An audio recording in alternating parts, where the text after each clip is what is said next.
Welcome to Podcast on the Brink, your weekly dose of Indiana basketball news and discussion, brought to you by the Assembly Call and Inside the Hall. I'm your host, Jerod Morris.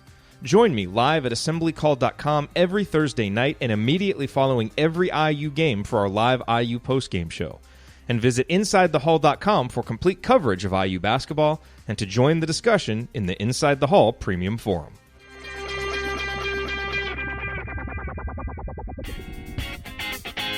All right, rolling solo this week on Podcast on the Brink. Jerod is not with us, but I'm fortunate enough to be joined by the great Mike DeCourcy of the Sporting News, and it's been a while since we've chatted. It's always good to see Mike at Assembly Hall, and hopefully I'll be seeing him again at Assembly Hall sometime soon. But Mike, how you doing?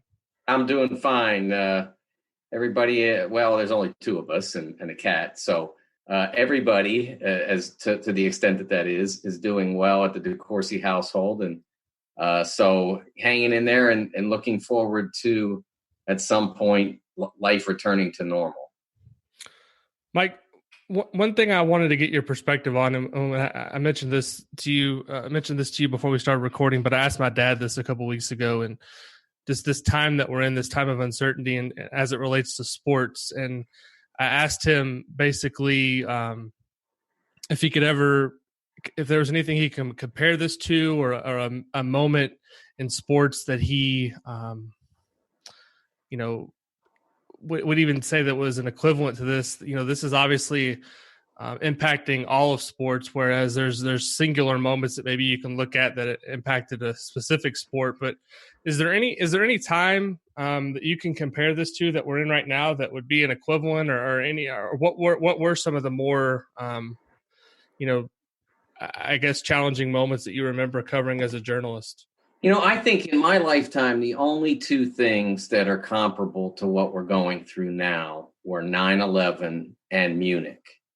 And I was in junior high in Munich, so I wasn't working then, but I remember what it was like and what it was like for the time that they were captive, and then the aftermath of their murder, and the 11 Israeli athletes and coaches who were killed in that circumstance. And I remember what that was like, but I didn't cover it then. And I remember there was a lot of criticism about going ahead and continuing the Olympics. And of course, there was the other side, which was that if you just call it off, then everything that the terrorists attempted to do, including the death of all the athletes and the complete disruption of the games, would have been achieved. And so I was too young to really have a position on that, but I remember that. And then, of course, 9/11, when I was basically midway through my career, and I was at Sporting News as a senior writer then, just about a year and change into really just a year and a few days, as I remember now. I started in September of 2000, and then a year later that happened. And of course, sports shut down for a period of time. And there was certainly concern about how sports would reopen relative to the threat of another attack or another series of attacks. But there wasn't ever any question that it would reopen, and that the reopening itself wasn't necessarily a threat. It was just, how do you respond to the external threat if you go ahead and reopen? And they gave, I don't remember exactly what the time lag was on baseball returning. I know the NFL did not miss a lot of time with that. I think they took off 1 week. But the other thing was that when they did reopen, it was really viewed as a huge part of moving forward, from the Jack Buck standing on the field and announcing the reopening, to the pitch that George W. Bush threw to open the World Series. Those sorts of occasions helped heal the country, really. George Bush may have been his greatest moment as a president when he threw that pitch. I think everybody was on his side that day. And there, obviously, not everybody was on his side going in, and not everybody was on his side by the time it was all over. But that day, when that ball crossed home plate, I mean, he had every American on his side. And now we have this, where the problem that we face is that depending on the level of return, there's the concern that the return could cause more problems than it would solve. If you returned and you just threw open the gates and let everybody come, would that cause more problems? I think that's what makes this different than anything that's gone before. Before there were external concerns. Now the concern is kind of internal.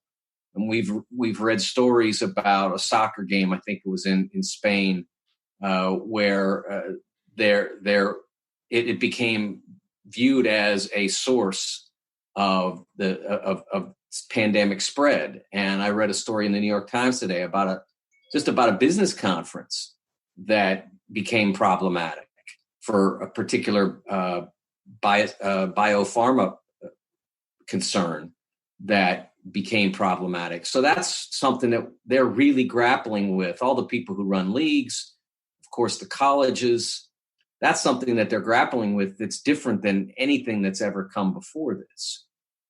One thing I've said, and one thing I've, in some different conversations I've had with people, is it feels like from the college sports, which is obviously what I cover. I know you kind of dabble into everything, including professional sports, but to me, it seems like professional sports are going to have to take the lead in terms of coming back. It feels like it wouldn't feel right for the NCAA to put on events of professional sports where we're still not having their events. Do you agree with that? And do you feel like that there's going to have to be maybe some collaboration between the different professional leagues in terms of taking an approach? Because it seems like there needs to be something agreed upon by in cooperation with the government and some of these commissioners that, there doesn't necessarily need to be a race to be first to be back. We need to bring it back when it's safe for everybody, because as you mentioned, if something comes back too soon, then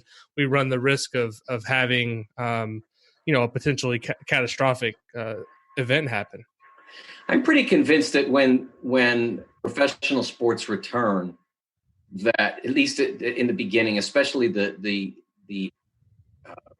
extension and conclusion of seasons that are already begun in the NFL, NHL in particular, I'm pretty convinced that we won't see spectators at those games. I'm not sure about baseball and Major League Soccer where they might head. And obviously the next frontier beyond that would be September in the NFL. And I think that all of those are questions that are going to have to be answered by the individual leagues. What do I feel safe doing? I don't know that like the NFL or the NHL and NBA have to say, well, we're going to both do it. I think they both each has to be comfortable with its own decision. But I do think you're right 100% that the government's going to have to be comfortable with whatever is done as well. They're not going to go out and do something that doesn't have approval of the federal government and whatever state governments might be involved, whether it's Arizona and Florida, like in the USA Today, the story that was reported by USA Today, that Grapefruit League, Cactus League, or Arizona itself, which was reported a while back, I think it was by ESPN, that they might just play in Arizona or wherever. Those governments are going to have to be comfortable with having those teams come to stay in their states. As far as college, I hear a lot about whether college football will be able to resume, et cetera. And what I keep coming back to is kind of it seems to me like a simple equation. If you have students on campus, and you're talking about in some of these places, 50, 60,000 students in what is not, it's a reasonably confined space. I mean, it's not 60,000 people in the state of Wyoming or whatever. It's 60,000 people in, a campus area, or 50 or 40 or whatever, depending on the school. And so if you're going to say that you can have those people in classrooms and in dormitories and in dining halls and in all those sorts of things, I don't see any reason why you couldn't have football. I just can't. It doesn't make any sense to me. Now, if you can't do those things academically, then I don't see how you could have football. I mean, how can you say, yeah, well, we can't go to class, but we'll play football? That doesn't make any sense either. So I think that it seems fairly logical that if campuses can reopen, then they can play sports. And if they can't, then they can't. And if they can't, well, by September, we've got a lot bigger problems than whether or not somebody's field hockey team might get underfunded. Yeah, that's the next thing I was going to ask you is how concerned are you about the future of, I know it, college basketball and college football are probably always going to exist in some form, but some of these lesser, sports that are non-revenue sports, the longer this goes on, how concerned should we be that some of these sports could just go by the wayside and not exist anymore if this continues too long? Well, given that it's such an extraordinary circumstance, I would be hopeful that, first of all, we have seen at Louisville, I believe, coaches taking voluntary pay cuts. I would, especially in the higher end, higher paid coaches, some are taking voluntary pay cuts to help out. I would hope that, let's just, I don't even know who, let's just say Louisville has a field hockey team, just to use an example. I don't even know if they, but let's say that they're having trouble and they're thinking in their minds that, we don't know if we can keep that active. If this happens, if football happens, but we can't have crowds, or if there's no, if we have no income or whatever it is, we might have to cut field hockey. Given the extraordinary circumstances, they never had to think about that before, and hopefully wouldn't have to think about in the future. One would hope that there would be people out there willing to stand up and say, I can help. Whether it's 100 people that have to donate $1,000 or one person that could just write that check, whatever. I would hope that people, that the communities and the wealthy donors that are out there would be willing to save those programs if they become imperiled. And again, we don't know, as I said, if we don't have college this fall, more so than don't have college football, I really, there's so much impact in that. I don't think people really think about it. You're talking about entire ecosystems in university type towns that, could be devastated. And I hate to think that that's where we're headed. I have to believe that the world and the United States can find a way that by, in a reasonable amount of time, and I don't know how one wants to define that, but in a reasonable amount of time, that we can find a resolution so that everybody doesn't have to be at home all the time.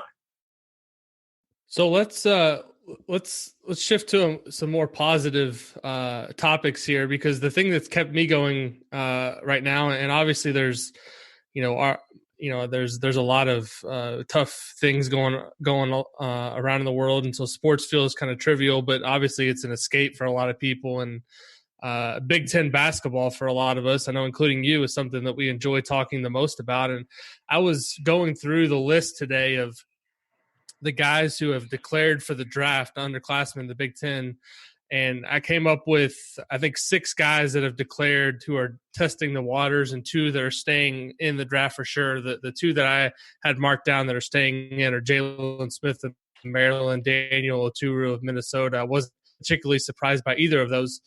The 6 that I have that have declared that are, just testing the waters right now: Kofi Coburn of Illinois, Luka Garza, Iowa, Isaiah Livers, Michigan, Xavier Tillman, Michigan State, Marcus Carr, Minnesota, and Caleb Wesson of Ohio State. Which of those that are, testing the waters do you think there's a chance that would actually stay in the draft or should stay in the draft potentially? Well, I don't think there's anybody in there other than the two you mentioned, Jalen and Daniel, that should stay in because, I mean, Caleb's been in college for 3 years, and if he decided that was as much college basketball as he wanted to play, I mean, in the current environment, I'm not going to argue with that. He's not going to get any taller in a year. He's not going to get any more dynamic in a year. I mean, he could probably get maybe a little bit more dynamic, but it's not really his game. His game is strength and skill and the ability to shoot from the perimeter as well as play inside. But I mean, if he had that same game and he were, more dynamic, closer to the Greek freak than not, he'd have quite a shot. With the game he has, I think he can play in the league. Certainly, Jerod Dudley has shown that you can do that. They're not quite the same player, but they both suffer from the same lack of lift. And Jerod's played in the league for a long time, so I do think that that it wouldn't, it wouldn't necessarily be punishing to Jerod's future if he didn't come back, but if he did return, I think there's still a lot for him to accomplish. So, some of the other guys you talked about, I mean, you're just basically leaving. I mean, you're not going anywhere. If you're Marcus Carr, I don't think that the market for Marcus Carr has developed yet. I think he still has, because of his athletic ability, I think he still has the possibility to develop into a first round pick, but I don't think that he's really gotten there yet with his game, with his size and his athletic ability and his shooting and his ability to see the offense. I think that all those things give him the potential to be a serious pick, but they don't view him that way yet. And he's one of those guys. And there are a few, not just outside the Big Ten, but there are a few guys, Emmanuel Quickly, who committed at Kentucky to going ahead and leaving. I think those guys are in the difficult position of really having to make a decision of yes or no now. I mean, it doesn't have to be now, but really, in reality, there's no testing. I mean, there's not going to be anywhere to test yourself. And I feel bad for those guys in that sense. I mean, I feel worse that they all lost the NCAA tournament. But in this decision-making process, usually you can put your name in. You can find out if they're willing to take you to the combine. I think it's usually around 65, 66 guys. If they're not going to take you to the combine, your chances to get drafted are not great. So it does give you a read. And then you go through the combine. And even if that and maybe a workout or two are all you do, it's kind of like when I was in high school, I took the SAT once and I did okay, not great, but I'd gone through it. And then I took it a second time and I did better. And so if you're someone that can get invited to the combine and go through it and have the experience and then go back to college, and okay, the next time around, one, they tell you what you need to be better at, and two, the next time around you go to the combine, you're not a rookie anymore. I mean, you know what they're going to expect of you. You know how to train in advance. You know when the trainer that you're working with tells you these are the things you have to do to be ready to excel at the combine. You know whether you have the right trainer or not because you've been through it.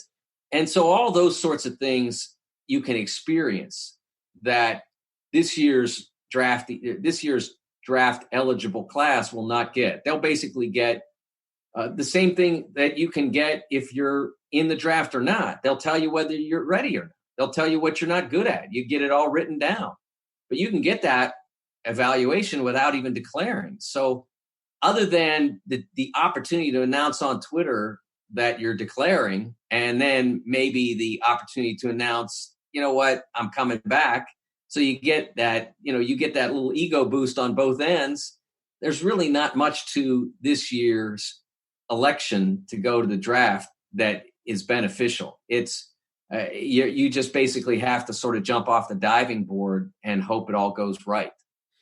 It's interesting you didn't talk there about Luka Garza from the standpoint of this is a player that was by most accounts the National Player of the Year or the runner-up. I know Obi Toppin won most of the awards, but I think Luka did win an award or two out there. Had a terrific season. Can you remember a guy that was that dominant of a college player not really having much of an NBA market after such a successful season? Boy, it is hard to remember one that fits into the same category. It does show you how much the NBA has changed. I guess probably the closest would be D. Brown. In 2005, led Illinois to the national championship game, a nearly undefeated season. In a year where there wasn't a lot of great statistical achievement by players, he was Sporting News' Player of the Year. Others chose Andrew Bogut, but we went with D that year because we thought to be the Player of the Year from in a league that wasn't special. The Mountain West that year was just okay. And Utah wasn't special in the Mountain West. They weren't bad, but they weren't great. And I just thought he needed to be better in the league and as a college basketball player to be National Player of the Year. I think a lot of people picked him by default that year. D. Brown was our Player of the Year, and I think he averaged 14 points or something like that. He's a very small player, so he did get drafted, I think, in the second round, and he did play in the league for a little while. But he was a guy who wasn't, even though he was small, quick, and played a lot of point guard. He wasn't he wasn't Kenny Anderson. He didn't go both. He was sort of a straight ahead player. He wasn't able to shake and break you down, that sort of thing. So there wasn't a long-term NBA spot for him. And now with Luka at his size and centers being kind of out of style and workhorse kind of guys being out of style, they want you to be able to move. If you're going to be a big guy, there'll be times when they'll play, two power forwards or one power forward and one small forward, depending on the team. They want you to be more dynamic than Luka is. Luka, when he had made his announcement, he put it in all caps that he was keeping his eligibility open. So he didn't leave much doubt about what his likely choice is. And again, the same thing, Luka's a guy who I don't know whether they might have changed their minds about him if they had him in a combine and they saw all the zillion things he can do with a basketball. I mean, he's one of the most skilled players I've ever seen. Just in terms of the vast variety of things he can do with the basketball, and his stamina and his conditioning are ridiculous. He would have broken all their charts with his ability to stay fresh. But I don't think that he's going to go ahead and go into the NBA draft and be a second round pick. I mean, it doesn't, or not be picked at all. That doesn't make sense when he's got a chance to come back to Iowa and break all kinds of records and maybe be on a top 5 team and maybe win a national championship. You might as well go ahead and do that. I mean, there's going to be a lot of chance to either be on the end of an NBA bench or go make a lot of money in Italy or Spain. But there's only going to be one chance to do all the things that he could be able to do next year as a college basketball player. If the draft gets pushed back, which it seems like that's the direction that we're headed in, and obviously this pre-draft process is not ideal, especially for the guys who are maybe fringe first round or second round players. How concerned are you about kids getting bad advice and kind of being left out, in maybe August or September when some of the jobs around the rest of the world are starting to dry up in terms of basketball? Is this going to be the potential where we see some guys make – I know every year we have some poor decisions made, but is there a higher probability that happens this year just based on the circumstances? In some ways I'm hopeful that we might have fewer because there's just, there's nothing to accelerate one's appreciation by the NBA. There's just no device you can use. You can't You're not going to be able to go into, if you're talking about guys who can go either way, you're not going to be able to go into the combine and do anything. You're not going to be able to go in and work out and do anything to change people's minds about you. So whatever it is now that NBA teams think of you is what they'll think of you when they make selections. I mean, there's just no time. There's no time or opportunity to change that and still retain your college basketball eligibility. You may be able to, and we'll see, they may eventually be able to have individual workouts. They may decide to hold a combine in August or wherever. They may still do that. They certainly won't be able to do it in May when you would be able to do it in advance of the NCAA or selection, the NBA election deadline, whether you're going to return and retain your eligibility. So I'm more concerned now about bad advice or bad decisions than I've ever been before, because we've seen so many guys. Last year was 44 players who went undrafted after entering the draft. And I just don't think there are many occasions where that's your best move. If you can play in the league, you can play your way to higher in the draft. And the idea that a two-way contract is this great deal, that should be basically your last resort. That should be, well, I wasn't quite good enough or I hadn't gotten enough done in my 4 years of college. I'm happy that they can give me a 2-year, a two-way deal.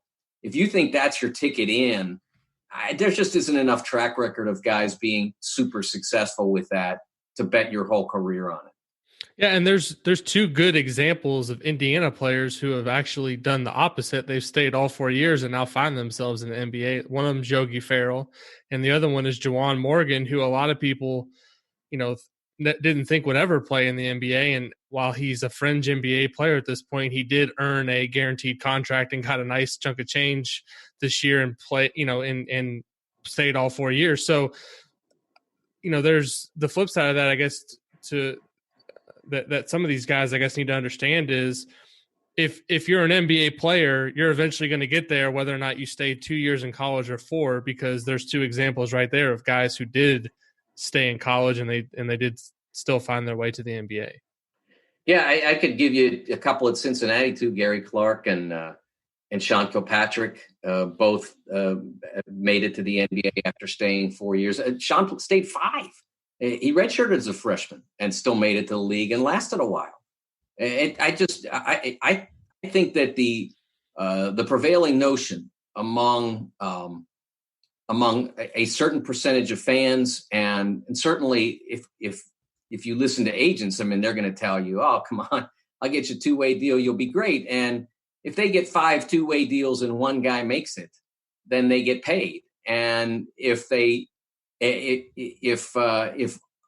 but they get paid on the one guy, but the other 4 all basically become, failed players or guys that, or end up reaching maybe perhaps lower than the level of player they could have been if they'd have been fully developed when they tried, or as fully developed as possible when they tried to get into the league. I always say this, Alex, you only get one chance to enter the NBA through the front door. That's the truth. You only get one chance. And jumping into the moat, trying to swim past the alligators to get in, I just don't see how that's a better decision. No, it doesn't mean that every time that every guy that stays 2, 3, 4 years, whatever the time frame is going to all of a sudden blossom into a first-round pick. But if you aren't one at the point at when you jump, you're never getting that chance again. I agree. I want to close by just talking about the hierarchy in the Big Ten next season. You mentioned Iowa, Luka Garza having a chance to maybe win a national championship if he comes back. The two teams that I'm, I guess, the highest on entering next season, and I want to get your thoughts to see if you agree, would be Wisconsin and Iowa. Are those in your mind the kind of top of the league? And beyond those two, who do you view as other teams that maybe have a chance to kind of be in that mix? As I was, and I haven't completed my way too early top 25, but as I was going through it, Wisconsin and Iowa were at the top of my list at the very beginning at Wisconsin, basically bringing back everybody. And one of the things that's interesting about them is they won the league when I don't think they were completely themselves until the second half of the league season. And I don't even, and I just mean that iteration of them. I still think that there's another page for that group when they are able to play Micah Potter and Nate Reavers together more frequently. I don't think they were able to build that into their approach at the level they wanted to because Micah wasn't going to be eligible for the first half of the year, and he wasn't eligible for a lot of those pre-conference games when you might have been able to see, okay, let's see how this works for 5 minutes, 10 minutes, whatever, and see if we can get it clicking. And then, of course, they had Kobe King on their team, and he left. And after that, they sort of had to get in scramble mode. How do we win now that we lost our second leading scorer? And they found that with Brevin Pritzel as a glue guy, and that really worked. And Aleem Ford being able to play in that position as well at times.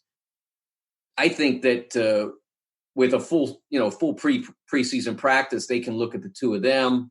They can look at Ford as a three man as well as a power forward, see whether he can fit into that.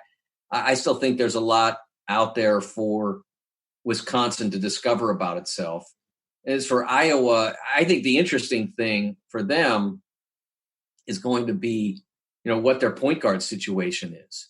I mean, if Jordan Bohannon comes back, Jordan's not the most, he's not really truly a point guard, but he can play the position. And when he does, you're putting, you have the potential to put 4 great shooters around Luka Garza, who for his size is an excellent shooter as well. So that puts a totally different dimension. You're going to have to guard Luka with, maybe 4 guys just basically standing around the perimeter and daring you to double off one of them. And so I think that's an approach that they'll be able to use at times.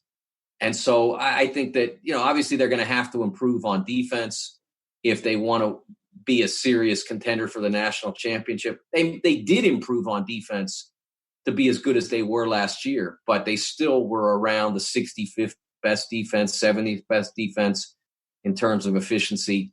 You have to get that up there toward the 30s or so.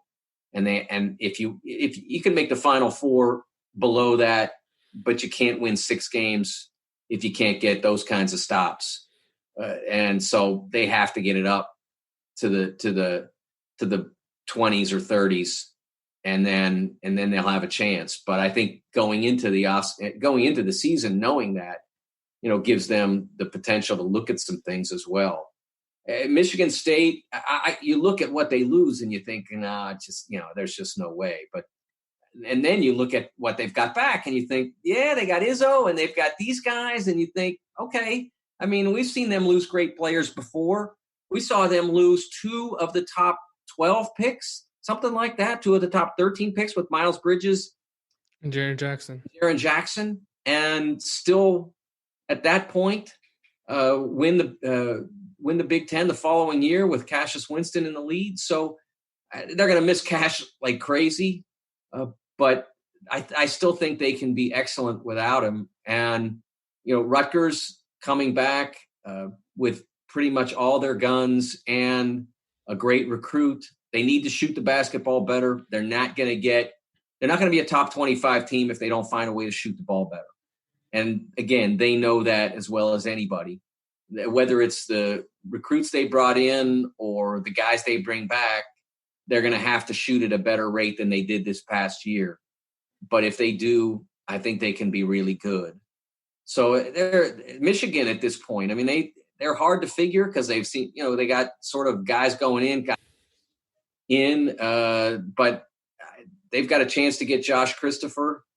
I believe he announces on Tuesday, and that'd be one more really talented guy to add to a team. When you saw David DeJoyas clear out, maybe he has the inkling that Christopher's coming and that would be a lot of shots that would go to somebody else.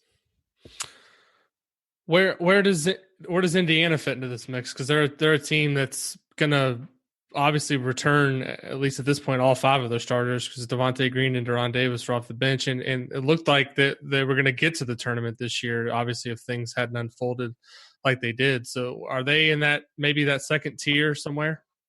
I don't think that the whoever makes the top 25, let's say Rutgers makes it. I don't think the difference between them and the next group would even be considered a second tier. Maybe Iowa and Wisconsin and Michigan State, Michigan, best case scenario, might be on one tier, but I don't know that there's that much disparity between them and that next group. I think Indiana is certainly right in that mix, or should be. I mean, again, there's still people to come and people to go at almost every program in the league. But looking at what is likely to be their roster, and Indiana seems to have more stability at this point than almost anybody. I think that they're very close to a top 25 team. For them, for someone to write down their name as on a preseason AP ballot wouldn't take that much effort, because it's one of 65 votes or 64 votes or whatever it is. You might see less of it in something like what I would publish or what Gary Parrish would publish at CBS or Rob Doster at NBC, something like that, because you needed to be a true believer then, because you're putting them in that list and you're saying, this is a team that I truly believe in. And I think at this point, I'm not sure that I'm ready to go put all my chips behind the Hoosiers. I think they have great potential, but I'd like to see evidence that they'll shoot it better. I'd like to see a healthy Rob Finney for 35 games, or at least, start, healthy and be healthy when he goes in, so that they can go in the right direction from the beginning. And those are the kinds of things that might keep me from not putting them in that, even though I think they certainly, if I wrote it down, I could defend it, because I certainly think they have significant potential. Mike, before I let you go, I would be doing the listeners a disservice if I didn't ask you,